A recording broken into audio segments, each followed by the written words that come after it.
terror attack. Now, these security officers cleared buildings of residents as forensic experts combed the scene for clues. Now, KTN's Ashamwelu is working on that story. We shall be bringing it to you later on in this live newscast. All right, Parliament has summoned top security chiefs as the probe on the Westgate terror attack continues.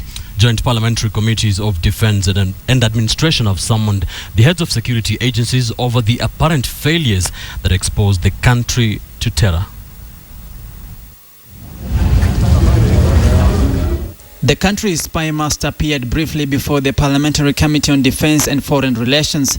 The committee hearing held behind closed doors, despite the top sleuth's early indication that he wanted a public hearing.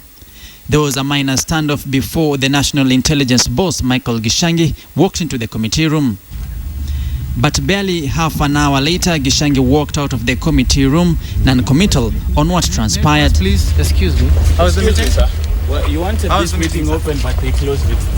What are some of the things discussed? Sources say Gichangi stood his ground that he did his job, insisting that an inquiry should be held so that every person in position of responsibility can tell their story of how the situation was handled. The spy chief is on the spot over the Westgate shopping mall terror attack. A cross-section of leaders demanding for a shakeup of the spy agency and other security agencies for failing to detect and forestall the incessant terror attacks visited upon the country. We allowed him to go back to his duties, but we gave him information and notice that we will be calling him and the other agencies responsible to come to the Joint Committee of Parliament, in which the thorough investigation and hearings will be had.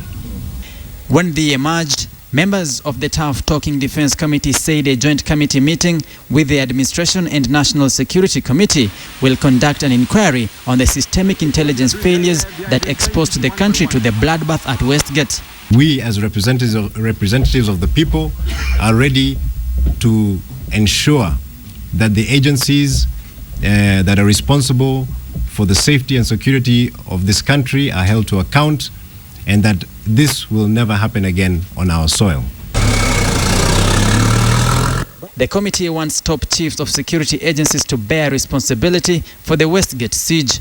But informants claim the National Intelligence Service relayed the intelligence on the impending attack on Westgate to the relevant security agencies. That the time for responsibility accounting has come. This committee and the other committee of Parliament, in which we will join hands, will do a thorough, in-depth, incisive and unforgiving investigation. At State House, the President chaired a cabinet meeting to review the atrocious attack on Westgate, putting all cabinet secretaries and principal secretaries on notice. President Uhuru Kenyatta warned he'd sack officials reluctant to perform, saying the honeymoon time was over. A communication disjoint between intelligence service and police has been blamed on several occasions when disaster strikes.